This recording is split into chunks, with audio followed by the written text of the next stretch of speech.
Here I have FairPhone 3, and today I'm going to show you how to enable portable hotspot on this device. So firstly, you have to open settings, then go to the network and internet section, hotspot and tethering, Wi-Fi hotspot. Here you can switch your hotspot.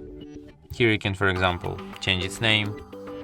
Here you can display QR code to connect instantly to your hotspot. Here you can select security protocol. Here you can change its password.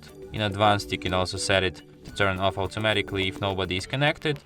And you can also change its AP band. And now you can switch your hotspot here at the upper bar. And that's it. Thanks for watching. If you find this tutorial useful, don't forget to hit that like button and subscribe to our channel.